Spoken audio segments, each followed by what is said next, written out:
There are two types of dogs in this world, and if you don't figure out which one you have, no technique, no philosophy, no amount of effort will save you from failure. You will be stuck wondering why your dog doesn't listen, why progress is slow, why it feels like you're pushing a boulder uphill every time you train. It's not because you're not trying hard enough, it's because you are playing blind. There's a fundamental split at the very core of canine behavior, and the moment you see it, everything you know about training gets sharper, clearer, heavier with meaning.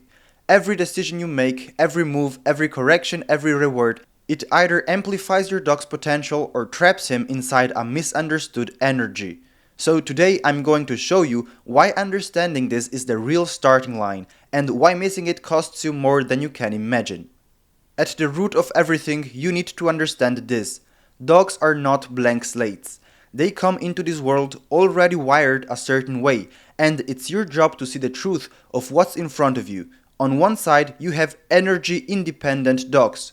These dogs move from something inside them, not because of the world around them. Their engines are already running and often running hot. They have low thresholds usually, they ignite easily, and their behavior is fueled by their own internal flame. With these dogs, your job isn't to push them harder, it's to contain that fire, to shape it, to bring it under control without extinguishing what makes them powerful. On the other side, you have energy dependent dogs. Their engines don't run on their own. They light up or shut down depending on the energy you give them. They feed off the presence, the confidence, the clarity or the weakness of the individual standing in front of them. They usually have higher thresholds, and it's not their instinct to impose themselves on the world. If you wait for these dogs to bring the fire, you will be left staring at cold ashes. They need you to breathe life into them, to show them how to move, to inspire motion and decision. So if you mistake one type for the other, if you push when you should contain or contain when you should push, you build confusion without getting any result. You create cracks in the foundation that training alone can't fix. Everything starts with seeing your dog's truth. Not the dog you wish you had, but the dog standing in front of you. Without that, you're building castles on sand. Everything you do from here forward in training will either align or fight against the nature of your dog.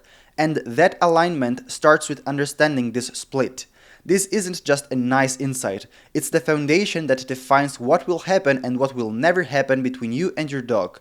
It tells you where the friction points will be. It shows you where to push, where to hold back, where to step in and where to let go.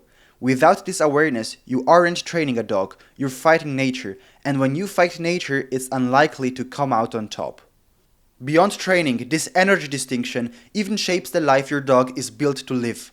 For example, energy-independent dogs, those with an internal fire consistently burning, are designed to thrive in working environments where that characteristic can be given a real outlet. If you have the skills, time and commitment though, to fulfill them properly, they can become extraordinary companions as well, intense and capable like few others. But from a broader perspective, it's unlikely that the average owner looking for a relaxed, easygoing pet will truly enjoy life with this type of dog. The same relentless pressure that makes them shine in the right hands can quickly turn into frustration and chaos in the wrong ones. On the other side though, energy-dependent dogs who respond to and mirror their environment naturally fit better into homes looking for a companionship. But if thrown into high-demand working roles without the internal ignition to sustain the grind, they falter. So misunderstanding this core truth doesn't just affect your training, it determines whether life with your dog will feel like a symphony or a never-ending battle. Now it's important to understand that energy dependency isn't the same as drive. Drive measures the strength of a dog's desire, the intensity he brings once he is activated. But energy dependency defines where that activation comes from. An energy-independent dog moves from an internal engine, he initiates action on his own. But an energy-dependent dog needs external energy to ignite. So you can have a high-drive, energy-dependent dog who performs with great intensity once you turn him on, or on the other hand, a low-drive, energy-independent dog who consistently initiates even without your input. Therefore, if you only look at drive without seeing where the energy starts, you will miss the real picture, and your training will always feel like chasing shadows. When you step into the work, the practical difference between energy-independent and energy-dependent dogs becomes brutally clear. In first place, energy-independent dogs need guidance.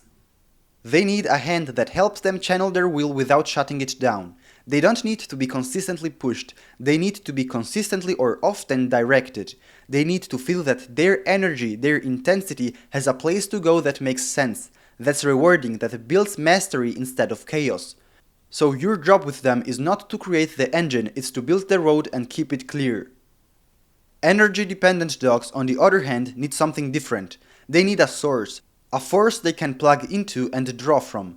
They need you to be the ignition point that makes their motion, their confidence, their engagement come alive. But this isn't about building a better relationship, because both types demand great relationships.